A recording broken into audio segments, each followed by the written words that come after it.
Looks clean to me. All right, I guess we'll find out. We'll Practice rerun it. makes perfect. Yep. Mm, What's up, everybody? Welcome back to Relaxed Reps episode. We'll double check that on the write up. 29. 29. Look at us go. Look at us go. About to break the big 3-0. Got a fun one for you today. We want to dive into internships. But before that, we want to get I want to get your take, Luke. What would you rather hit? 5 sets of 20 reps on calf raise or 5 by 20 on curls? Both are astronomically high volume, I know, but what would you prefer? Uh, I mean, this is a pretty easy one for me. Calf, or it's like, I would go, well, Oh, I'm thinking. yeah, don't do that very often. Um,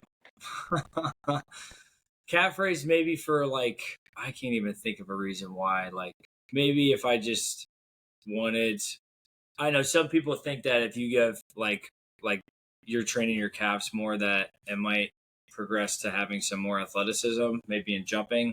Um, I would maybe say something like that, like if I wanted to get better at jumping, or just want to show off those calves, baby. Just want them to look good. When I'm wearing my flats, when I'm wearing the Vans, and everyone's like, "Damn, look at that dude and those calf muscles," which has never been said to me ever, by the way. Um, but I also don't it know could if be my biceps. No one says that about my biceps either. So maybe I need to work on biceps more. I don't know if you remember this line from a former boss that we had, but you don't see big calves on a deer. So just remember, the big calves don't equate to necessarily being the most athletic or agile. Keep that in mind, those of you listening. I'll take curls. I mean, honestly, you could flip a coin. 5 by 20 is going to be miserable either way. I couldn't. I don't know if I have a strong preference. I was curious where you would fall on that. But yeah, I'm going to suffer through both of those either way. It doesn't Yeah, matter much to me. not something I'm going on my way being like, you know what? I really can't wait for 5 sets of 20 of either of those. It's going to be the best part of the workout. It's Get a going to be the pump. best part of the I workout. You'll get a good pump. That'll be good, right? I think it'll be either hard to walk out or hard to use your arms afterwards. But It's exactly where I was going to go. You're either not going to be able to grip the steering wheel on the drive home from the gym, or you're not going to be able to get up the stairs or down the stairs out of the gym. So either way, you're just crippling yourself with volume. So, yeah. uh, yeah, had to pick curls, I guess, but honestly, coin toss it, man. Coin toss it. Do you do a lot of by 20, 5 by 20, or sets of 20 stuff? I feel like I don't do a lot unless it's something that's more metabolic. You know what I mean? Maybe like a 30-second, 30 on, 30 off. I don't personally. I don't. If it, Yeah. like you said, if it's metabolic, sure. I think time sets are a bit better.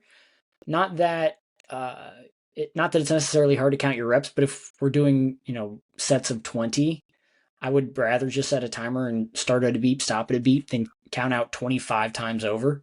Personal preference, but again, that's for me. For clients, I have for like really brutal closing arm work, and it depends upon the person. I mean, if that's something that they want, they're massively consistent and their body responds well to high volume, I'll lean into that occasionally, but not every workout. I know that we talked about 1 by 20 a little while back.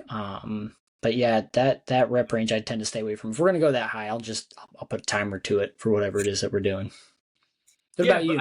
yeah, that's a good point. Like I think the smaller muscle groups, um, I don't know if they react better to like a stimulus that's the reps are a little bit higher.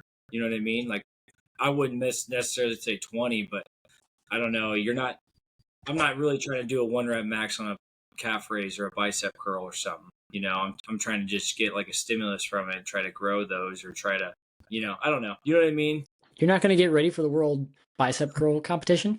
I know there are people that do that. I mean, that's badass. If you can curl like, I don't know, 200 pounds, 300 pounds. Can you imagine doing that? Like, All that I picture is just the bicep rolling up the arm. Just I yeah, imagine the tears. Just I imagine the stress. Because it's not like, for those listening that haven't seen it, it's not like a squat where you have all of these joints working and you're working total body, right? It's a very, I mean, it's all happening at the elbow, yep. or it isn't. So that's just brutal. But I tip my hat to them. That's to each their own. Yeah, That's an event for sure. that'd be a cool one. Maybe we'll put on an event, a bicep curl event. in a calf Host raiser. it or participate, you mean? Well, both. That would be wild. I don't know where we do that. Maybe we can like go to my mom's garage and be like, "All right, this is the event. Bicep We'll make a curl and calf." Facebook event. We'll send out invites and everything. That'd be awesome. Have like a cookout. We'll get on that. This is satire for those listening, so don't go looking for the business page for that just yet. That's We what. gotta Yep. we gotta iron Man, out some more details before we open that up. oh boy, that'd be cool. All But right. Yeah. diving into the topic for today is internships. You actually brought this one up, and I thought you had an interesting perspective on it. Before we go into more specifics with internships, tell those listening, where have you put in the time? Where have you put in the free labor at? Yeah. Free labor. That'll be kind of maybe the coin term for this, but internships. First internship. Met Davey Boy at Don Scoff Strength Conditioning in Columbus, and we've talked a little bit about that place. More hockey specific, more athlete specific, with personal training involved too. So I learned a lot there. That was my first internship in college. I was going to be a junior in college. Then the next one was at Miami University in Oxford, Ohio. So I was like outside of Cincinnati, and I worked with mainly the football team. Some of those teams are there in the summer too, like basketball and volleyball was also there. So a couple of those in there. And then, man, where else have I been? There's been a couple. I was at Otterbein University. I had to do an internship there working with our football team, and I had to run all the exercise classes. I had to make that was because I had to do an internship to graduate. Another one, which was group exercise, which is kind of fun. We've kind of talked about that on other podcasts, but those were the three that come off the top of my head. And then I've done some shadowing in different places for like short periods of time, but all unpaid. All of those were 3 to 5 months, and that range usually for the summer or yeah, most of the summer in those. So, what about you? Mine are a bit different. So I did one internship. I had to have a couple for my degree, and one of them was with the elderly population, a senior center. Great time, great people, big hearts, lots of stories. Had a lot of fun there, learned a lot there. And then I went on to do corporate wellness or corporate fitness.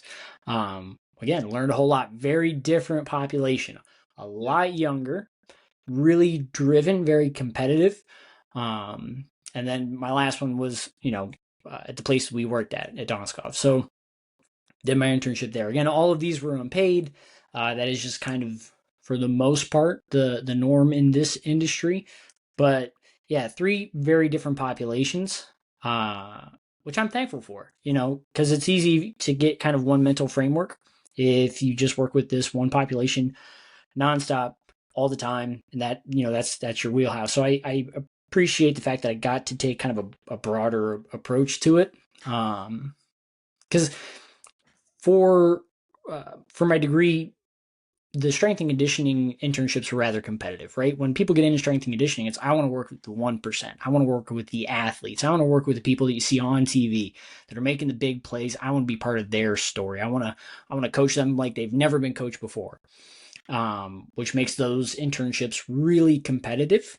Yeah. And instead of, trying for that route and perhaps not getting it, I've said, well, let me, put time in where it's most likely I'll end up working with someone in Gen Pop, either older or in corporate wellness, spaces that have a larger need. So, yeah, that internship that I took at the strength and conditioning place that, we met at that was after school. I mean, I had a couple of different jobs to pay Yeah. my bills while I took that non-paid internship because that's what mattered to me. It's like I haven't explored this, and I think everyone owes it to themselves. If there's something you want to try it. I mean, you got to appreciate the stages of life because that's not something that I think I would take on now. But at that time, made it happen, and I'm glad I did because I got to meet you, Coach.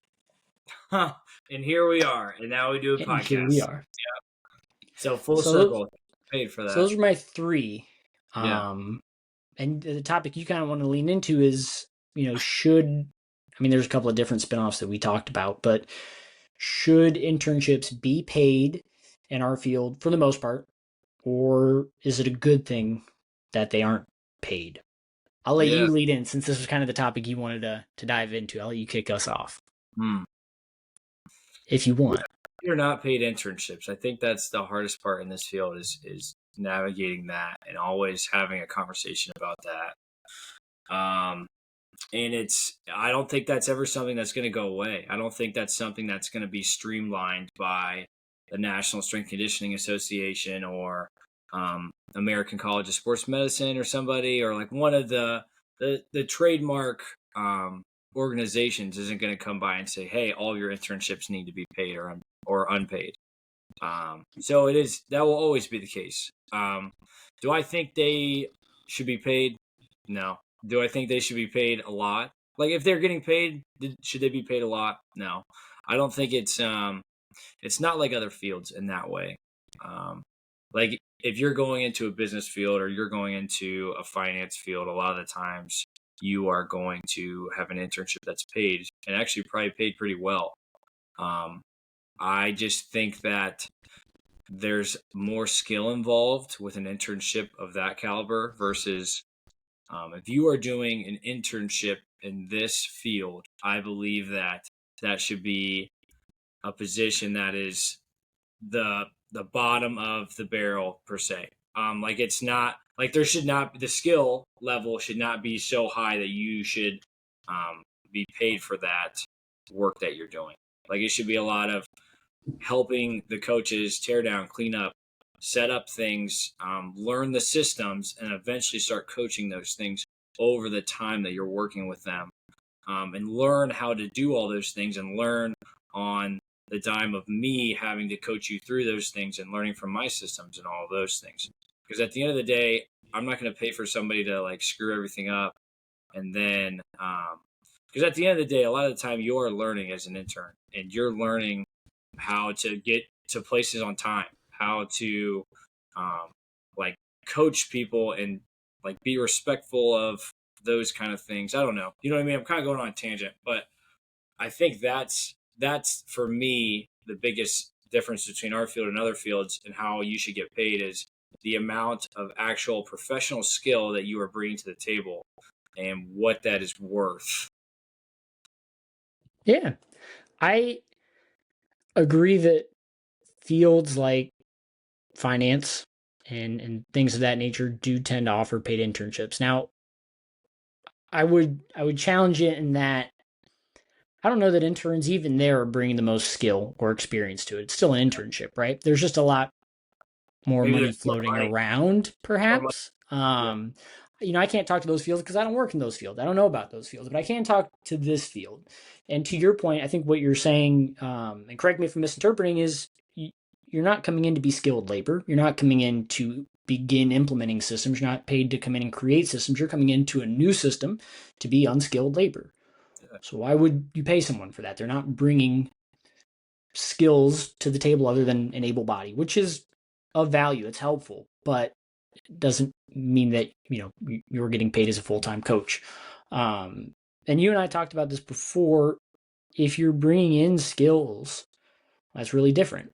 For example, where you and I met, had I gone into there and had a whole bunch of a decade's worth of coaching experience and applied for an internship, I'd have a lot more bargaining power when it comes to some kind of pay or some kind of compensation, versus someone either fresh out of school or still in school.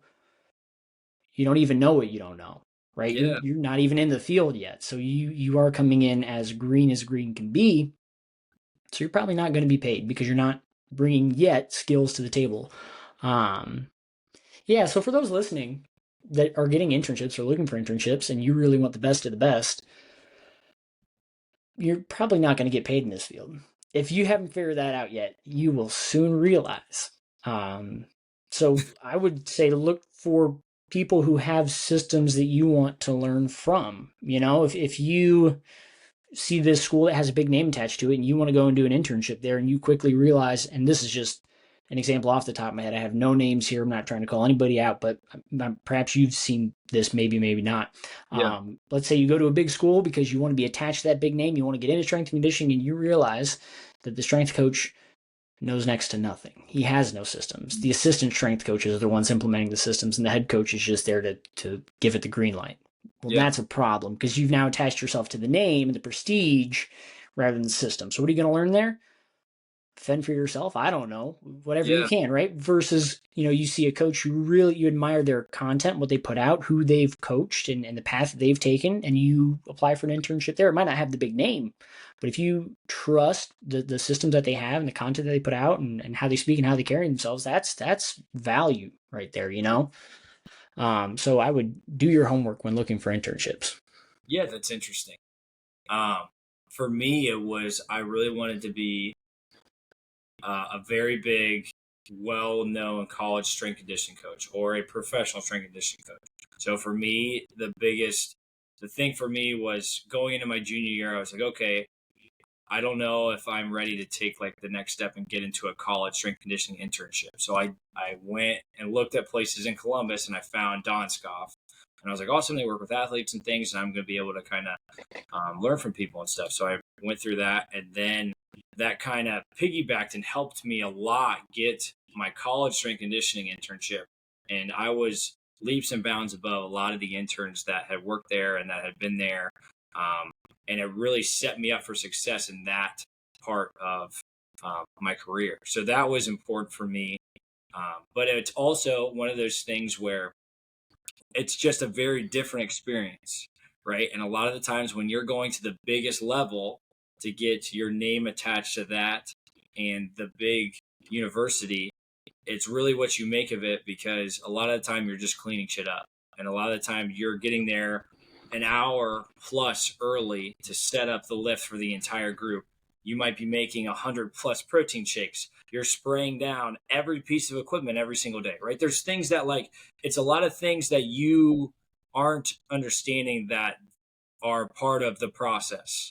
And that's the biggest part, is when you're going somewhere really big like that, you have to earn your way, and you have to earn that responsibility. And I definitely think there is good reason for that, because if you go in there and you think you're a hot shot and you just fuck around and don't even show up on time, that's like the biggest part, is showing up on time and being told what to do and doing it well and executing on those things, right? And sometimes it's really simple tasks. And then when you can prove to people that you can do those things, then you'll be earned more opportunities. And I think it's lost right now that people just think that you should be all hands on and you should be doing this and you should dive into all these things, and you want to be a paid intern and you want to be like basically a head coach right out of the get. And that I've seen that more and more with some of the former interns that I've had, some of the coaches that are coming in thinking that's kind of the way. And it's like, well, like, honestly, like, if we're going through like the years of that, like, for me, that adds 3 more years of experience, in my opinion, to this field that I didn't have. And now I'm 3 years above most people because I learned from a lot of people. I worked really hard and found systems through like grinding through those internships. Couple of things in response to that. Discipline is about doing the little things exceptionally well. To your Yeah. point, interns come on board and they're like, I already wiped down the machines today. And it's like, how many people have used them? Go and wipe them again. What do you mean? There's weights everywhere. There's sweat on benches. Like, get to work. Um, so yeah, I think people come in. I've seen it happen. You've seen it happen. People come in and want all the responsibility right away. And the beautiful thing of being an intern is you're absolved of all the responsibility. Yeah. Meaning, if you hurt someone as an intern, don't get me wrong, if it's pure negligence, you'll be held responsible. But for the most part, it's the head coach's system. You're there to just kind of help it along. You're not responsible for a whole lot, and there's a beauty to that. You're allowed to make mistakes, and that's okay. That's what an internship is about. But Yeah. a lot of people come on board and want all the responsibility right away, and it's like you got to be careful about that because you don't know the systems, you don't know the progressions, you don't know the reasoning. So what do you want the keys to? Where are you? It's like when you go to buy a car and you just want to sit in the car in the showroom. I don't want to take it anywhere. I just want to sit in it. Like you're not going to steer these athletes towards anything. You don't know what you're doing. You're as green can be. And again, everyone's in a different spot. It's not targeted towards anyone. Just saying, if you're an intern, the odds are good that you're there to learn, grow, and make mistakes. So watch what the coach does, learn and absorb all that knowledge and excel at the little things, the things that take no skill at all. Um, yeah, no, I Yeah, just thought of like when you came on board there, and not trying to call you out, saying this in the we all no, make. I was rough about through my internship. Don't get me wrong, and I remember, because again, it's all about learning through that internship experience, right? So you come in, you're learn systems, all that. We get to the end of the season, and it's your turn to start leading some sessions, and that's where you do learn, right? yeah, Because as at that time, the person that was kind of watching over you, you come in and maybe you're a bit laid back. Maybe we missed this in the overview. Maybe we didn't cue this one thing in particular. So now we're having to run around and clean up form on a lot of guys because that's something that we missed in the coaching piece. yeah, Maybe it's learning about, safety and kind of putting up guardrails in certain areas. And you get that feedback at the end of the session, you implement it the very next session, and now it's a lesson you carry with you, right? It's like that's the growth of an internship is you watch the coach do it, you step into it, you fail, you fall flat on your face, you get the feedback, you do better, and by the end of that internship you're nowhere near perfect, but you're a lot farther along than you were at the start of it. yeah. And Mm, there's a beauty of that, a humbleness that people just don't want to take on. Yeah, you only get great by failing a lot and getting that feedback. You and I have heard a lot, you can fail at the same thing a dozen times and not learn from it. Those that yeah, are great learn from their own mistakes and other people's, right? Meaning, I know I messed this up. Dave gave me this feedback. So and so gave me this feedback. All right, I'm going to apply all of these things to have a better session next time. Um, so yeah, it's hold off on trying to take all that responsibility and learn what you're there to learn for internships.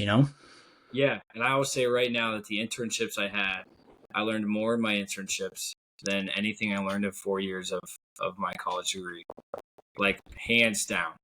And that's just about being a professional. Obviously, you learn like the anatomy and physiology through school, and it's more of like um, unpractical things, more like the applied what we're doing for the training. How is this scientifically based? What's the research of those things and why you do it that way?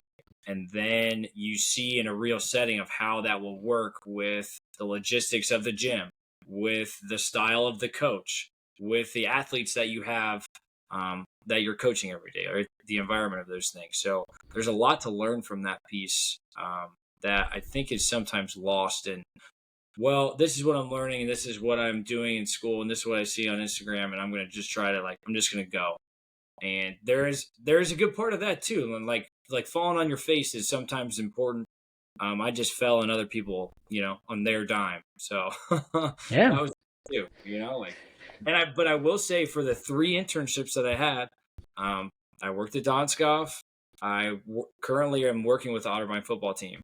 And Miami, I had an opportunity to be an assistant strength coach back in Miami, like in the last year or two, and I had a job offer there. So it's one of those things that they see you work hard, and I have not been in those places for a couple of years now, and I've had reached out, stayed in contact with those people, and the benefits have been tremendous for me and helped me through my career. So I think it's the case of like people are going to work hard for you, and if you show them how much you care and how much you're willing to put into this, that will take you to another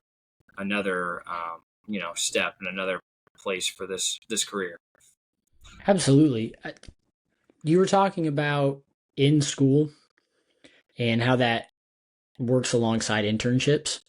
Yeah, I'm of the opinion, I think you're right, that a good internship can teach you about as much as you would learn in 4 years, if not more. A good internship.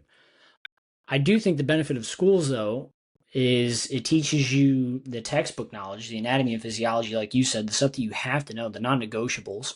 yeah, Um, and it helps with language, meaning if you have a degree and I have a degree, we should be able to sit across the table from one another and talk about a client and be on the same page. We can yeah, use the language back and forth in a way that we're talking about the same thing. We're talking about the same principles.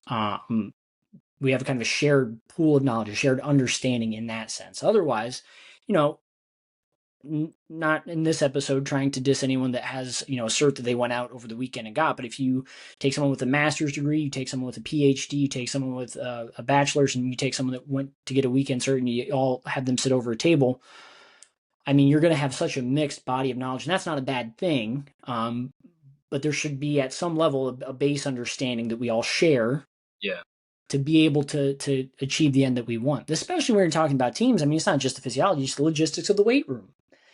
So and we've talked about, I think, before, but terminology for exercises. You might know an exercise as one name. I might know it as another.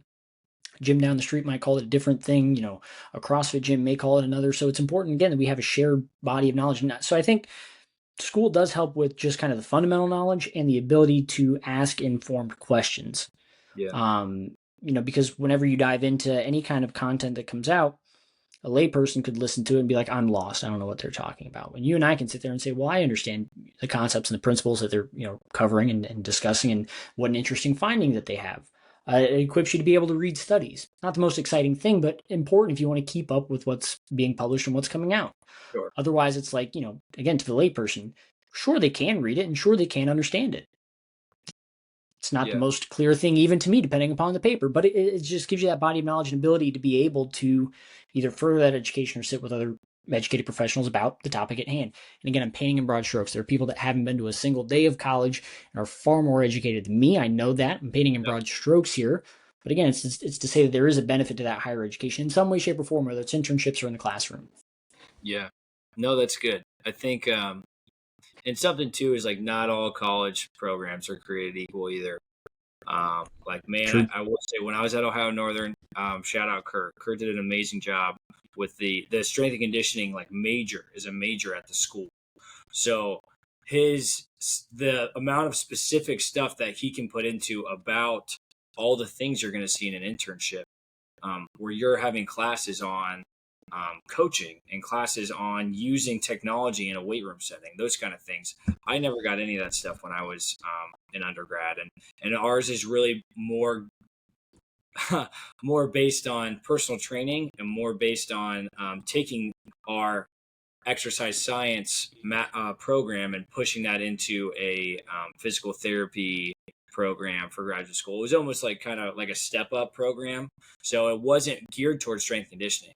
And I had to go out of my way to reach out to people and make those connections and do those internships because we didn't have those things at the school I was at. So you will learn your base of knowledge, right? But sometimes it's not the most applicable things to what you're getting after. So that's why internships are important. Reaching out to people is important, and trying to make connections and finding out what you really want to do as well, because that's a big thing too. Is you could think you want to do these things, you get into the internship, and you're like, "Fuck, this is terrible." Like, why did I even think I wanted to do this, right? And that's one of those things where you can figure out not on your dime, right? You're figuring out while you're still young and you're not have kids and a family and you're trying to like navigate how to make money while doing these things. That's why it's super important to try to get that stuff. And with all that going on, you really think I'm going to try to like give you like money to do that? You know what I mean? Like, you're trying to just figure out how to get here on time and tie your shoes and set up the weight room. I'm not going to like pay you for that. No offense, you know. I was gonna say stepping on some toes here. Yeah, yeah. No, to your point, I think internships can be as much about what you take away from them and what you retain as they are what you don't want to take with you. Whether that's not wanting to work with the population, whether that's not agreeing with a system or lack thereof, whether that's not agreeing with certain progressions that they use. It can be anything. I think our former boss helped to instill a healthy amount of questioning Yeah. in programming. There's no such thing as a right answer. You can work your way to less wrong of an answer for sure, but that only happens by process of elimination, right? What do you know doesn't work? What you know, you're unable to coach or coach effectively. It's about again. It comes down to, like we've talked about before, adopting your own systems, but that only comes from taking these internships and seeing it in practice. So I would say summary points for those of you listening when you're looking at internships. Look at who's, oh, there goes that fun animation. look at who is working with the population. I gotta stop keeping my thumb in the screen. You gotta look at who's working with populations you think you want to work with. Don't attach to the school. Attach to ideally the coach or the Yeah, the philosophy. philosophy. Yeah. Um, Soak up as much as you can. Like we tell athletes, keep your ego out of the weight room. Again, you're there to be unskilled labor. Keep that in mind. Do what's asked of you within reason, right? If you're told to go run tempos outside with the athletes in 100+ degree weather, maybe rebuttal here or there. I'm not saying it should be boot camp for you, but within reason, you got to do what they ask because that's what you're there to be there. Yeah. Their workforce. So make it a beneficial time to you and the facility. Yeah, and if you don't know what you want, just go and do it, and go try to intern places and reach out to people and try to shadow if you can and do Shadow for those. a day, a week. Yeah, yeah, and and try to like really outreach and try to figure out what you want to do, right? Because like if it's one of those things like me, like I was just trying to go somewhere as big as I could in for football for strength conditioning, and it was like okay, Miami is close enough that I can come home for the weekends and see my girlfriend. I had opportunities to do other things as well, like maybe be in Wisconsin or Georgetown were like the three big ones for me. And I was like, how is this gonna like? Can I make a little money? So I would go home every weekend and lifeguard, and then I would drive back. It's like a 2 hour drive, so I'd wake up at like 3 in the morning and drive over there on Mondays. It was a wild time, and I'm kind of thankful for like working that hard and realizing that like this is not the case for most people, and finding that out for myself. So I don't know. It's one of those things that you just you got to learn by doing, and internships is a great way to do it. I love internships. I've been a part of a ton of them.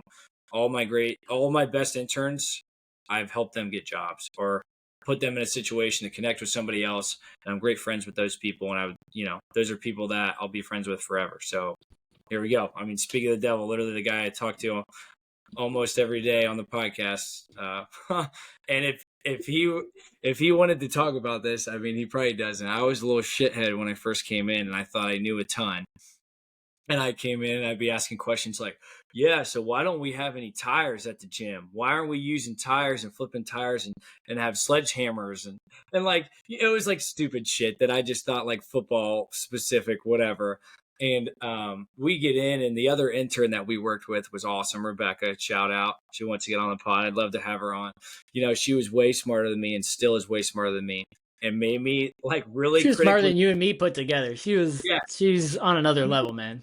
and she made me critically think about things that I didn't even have any bandwidth for at all. And that was like a really eye-opening experience. Like, oh yeah, this isn't just a meathead thing. Like I needed to get smarter too. Like, and I needed to understand all the science behind this stuff. So it's actually going to help me out. So yeah, I don't know, a little long-winded, but that's kind of my take on internships.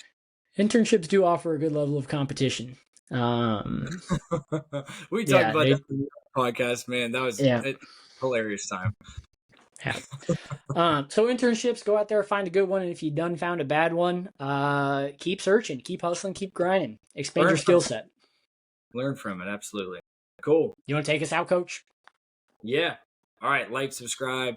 Appreciate all your listenership if you've gotten this far, and we'll see you for the next episode.